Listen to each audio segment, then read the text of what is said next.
Last time, we left you in Nafpaktos, a town so charming it almost convinced us to unpack the car and call it a day. But no, our adventure rolls on, and like all good sequels, it kicks off with something bigger, bolder, and slightly more expensive: the Rio Antirio Bridge, one of the world's longest suspension bridges. €15 for the privilege of crossing.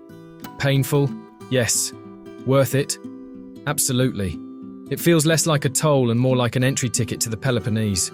A quick glance at the map, and by glance, I mean Jackie pointing confidently in the wrong direction while I actually check the sat-nav, shows where we're heading, across the rugged heart of Greece. Zakynthos and Kefalonia float temptingly to the west.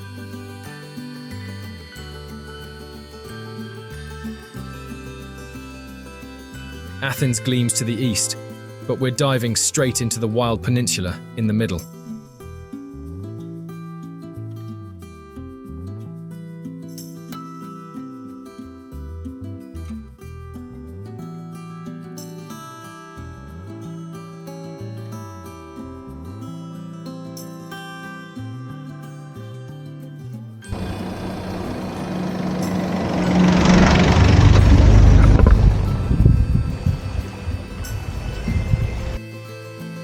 The motorway greets us with toll booths and tunnels.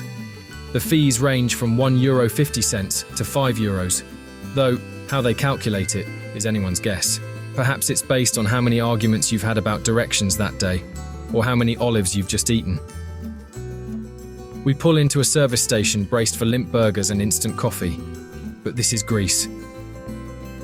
It's an artisan deli disguised as a motorway stop, and here, the attendants still fill your fuel tank, wash your windscreen, and send you on your way with a smile. Service stations everywhere else, please take note. From there, the road winds into the hills until we reach the village of Oitylo.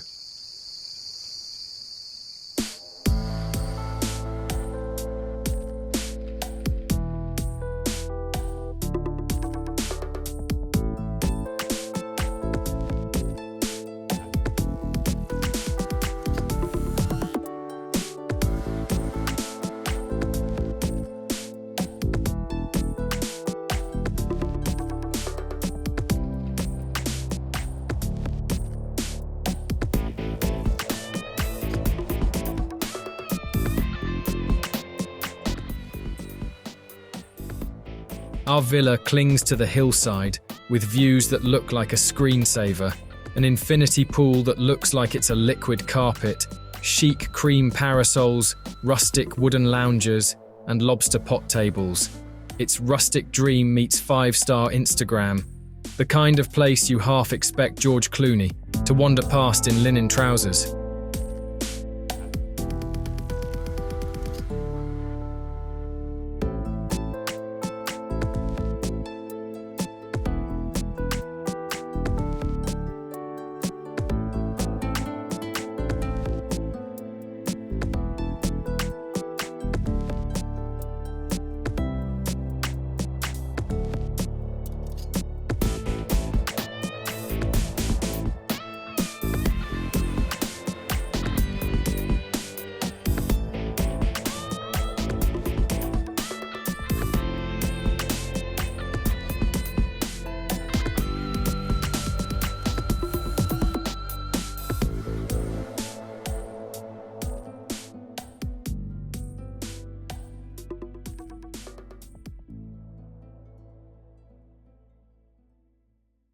Limeni is a tiny traditional fishing village in the Mani Peninsula of the Peloponnese, known for its stone-built houses right on the turquoise waters of the Laconian Gulf.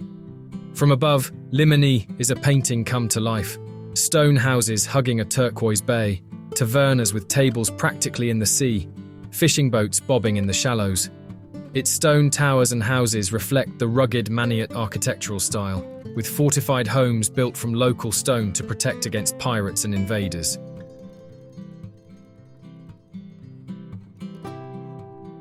The village is famous for its transparent, emerald blue sea, some of the clearest in Greece, making it ideal for swimming and snorkeling straight from the quayside. Swimmers dive from the rocks, while waiters balance trays of grilled octopus. It's absurdly beautiful, just like a postcard.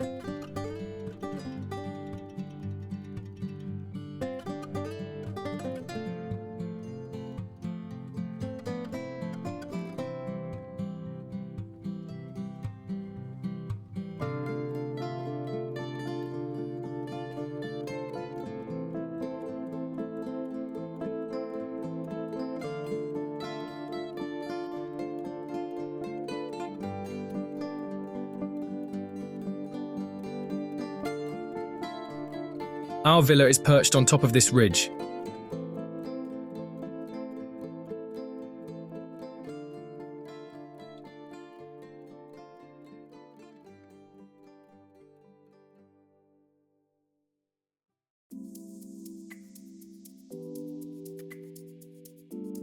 Further north along the coast, Stoupa welcomes us with golden sand and shallow turquoise water, framed by olive groves and rugged hills. It's built for the gentle rhythm of lazy beach days. Lie down, cool off, snack, repeat. Just an hour from Kalamata, and the sort of place you could easily lose a summer. Stoupa sits on the edge of the Mani Peninsula, but here, the ruggedness softens. It's all warm sand, friendly cafes, paddleboarders, and little boats bobbing on the water. A perfect launch pad for exploring wilder spots, or for doing absolutely nothing at all. The main beach is a wide, soft stretch of sand that shelves gently into clear, shallow water. It's practically designed for lying flat with a cocktail, or wading in without spilling said cocktail. The hills behind the bay are blanketed with olive trees that have been here for centuries. They don't just look good. They feed half the tavernas, perfume the breeze, and make you wonder if you should move here.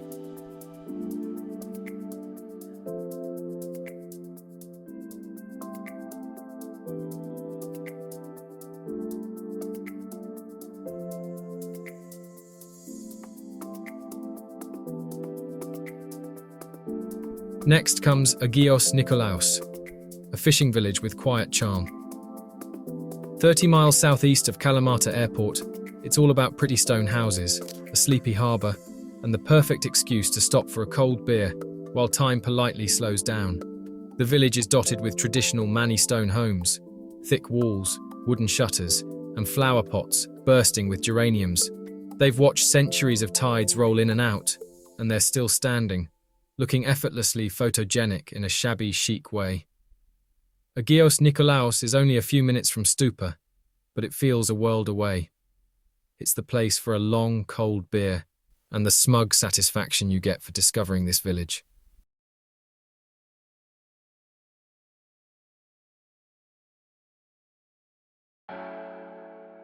Then there's Gythio, a harbour town that looks as if it's just stepped out of a painting. Once the naval base of ancient Sparta. Legend has it, Paris of Troy and Helen set sail from here to spark the Trojan War. These days, the only drama is over who gets the last tentacle from the octopus grill.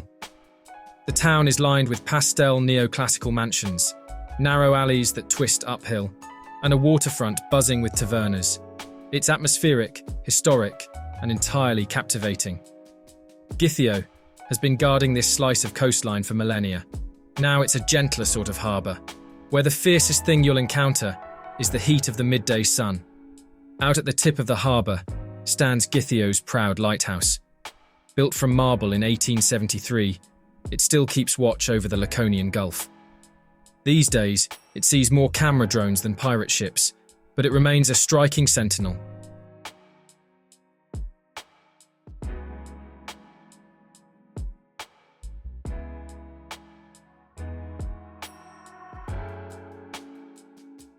Turn your back to the sea, and you're met by a sweep of pastel mansions. Peach, pistachio, and cream facades lean over the water, balconies tangled with bougainvillea. Wander uphill into the narrow lanes of the old town. You'll find shaded cafes, gelato stands, and balconies draped with laundry. Or just stay by the sea, order a cold drink, and watch the boats drift lazily in and out.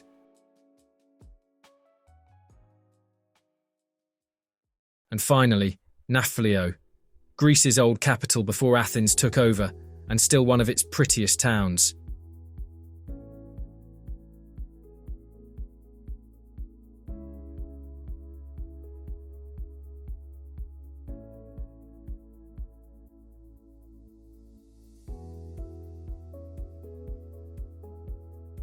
The mix is Venetian, Ottoman, and neoclassical, layers of history covered in bougainvillea.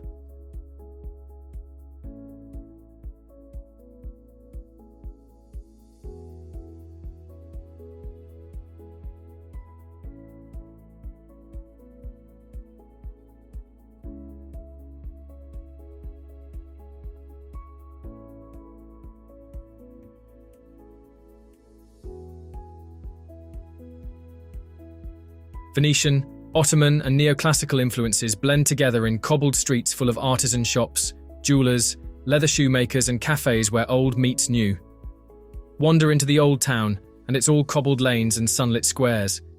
Cafes spill onto pavements, and every corner hides a shop selling handmade jewellery, local art, or a pair of sandals that some say you can't live without.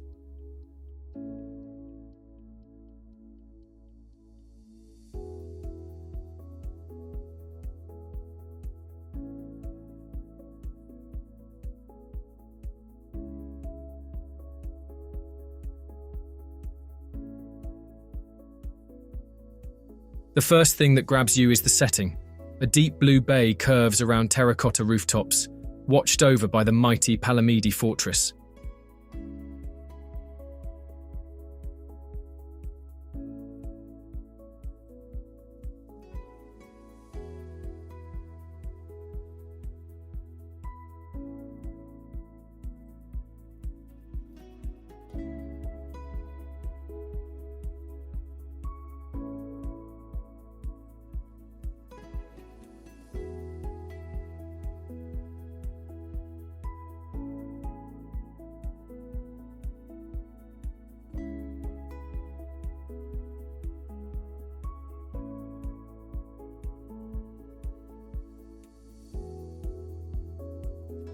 It feels like Italy sailed over here, built a fortress, and decided to stay.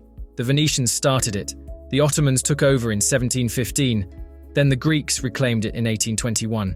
Today you get cobbled lanes, old stone houses, pretty squares, and cafes tucked into every corner. A mix of history and holiday that you don't find in Athens.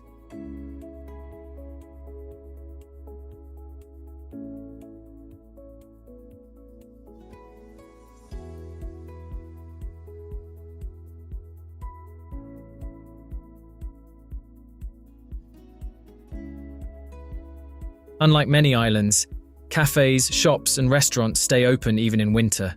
Whenever you come, there's life here.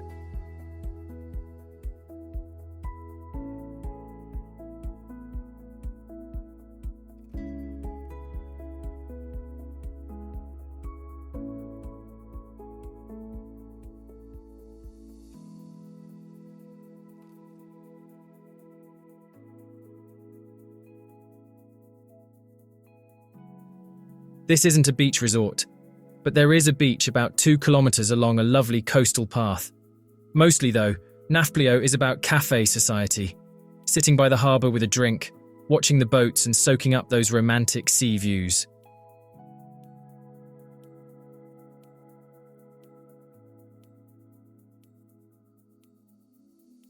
Nafplio makes an excellent base for exploring the Peloponnese.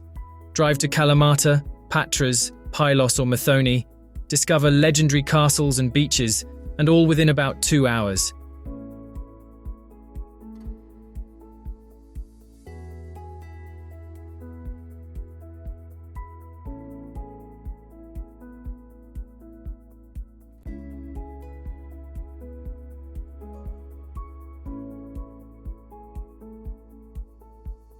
Nafplio is a great place.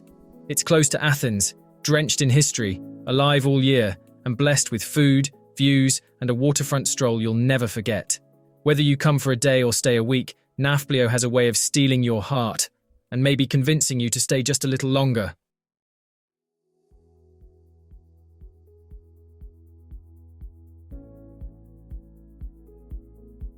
Down at sea level, the The tiny Bortzi castle floats on its own island, like a jewel dropped into the harbour.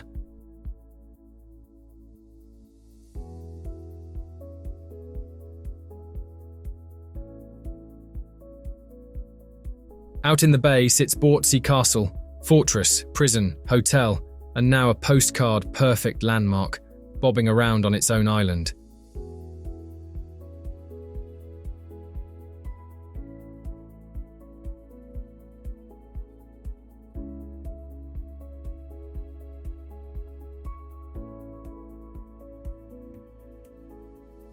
No visit is complete without a walk along the Venetia promenade. The path hugs the cliffs, slides past a small lighthouse, and serves up sweeping views of the Argolic Gulf. It's an easy stroll, but you'll want to stop every few steps for another photo. The Venetia promenade sounds very grand, doesn't it? In reality, it's a cliff-top path hugging the edge of Nafplio, and it's every bit as gorgeous as the brochures promise, just with an added sprinkle of health and safety roulette. You start at the harbour, slip past a row of cafes, and there it is, a ribbon of stone curving along the sea. On one side, you've got the Argolic Gulf, shimmering away. On the other, sheer cliffs loom above you, dotted with wildflowers and giant cacti.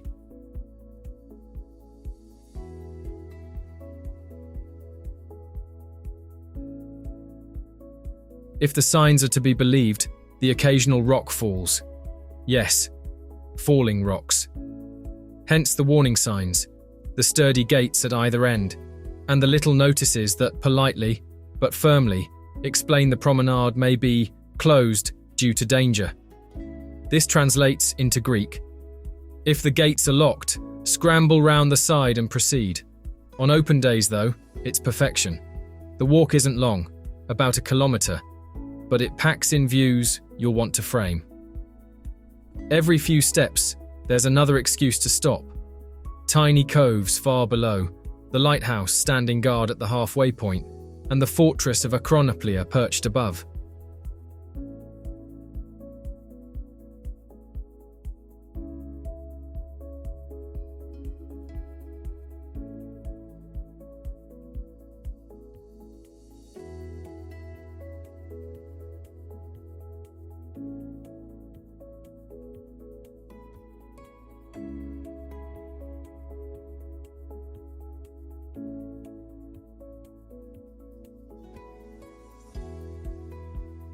About halfway along, we found a bar so beautiful it could have been imported from Bali via Instagram.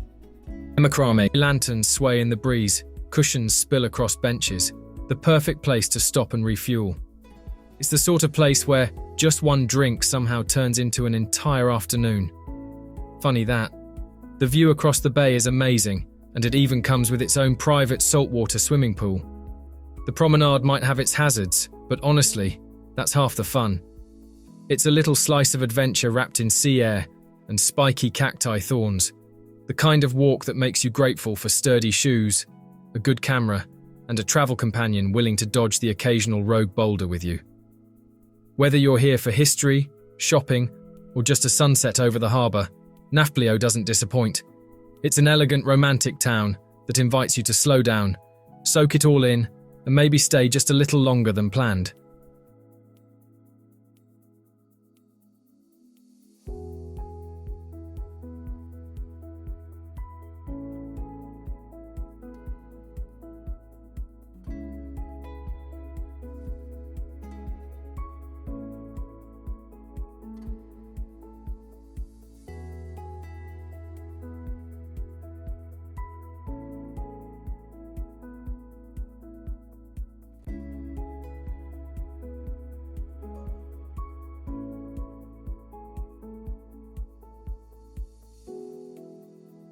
And if you've enjoyed our little adventures so far, Jackie has written a hilarious book about them called Lawfully Lost, a Greek odyssey of love, maps, and matching outfits. It's available on Amazon now. The link is in the description. And just like this trip, it will definitely make you smile. So that's part 2. From epic bridges to secret coves, ancient towns to Balinese beach bars. Greece just keeps raising the bar. Our hire car groans. Jackie points vaguely left, and I pretend to follow instructions, while quietly trusting the sat-nav. Join us in part 3 when we take a cruise trip to the Isles of Hydra and Spetses. Our trusty air-freshened hire car takes us to Porto Coeli and the Greek holiday town of Tylo before calling in at the Corinth Canal as we prepare to leave the Peloponnese. See you in part 3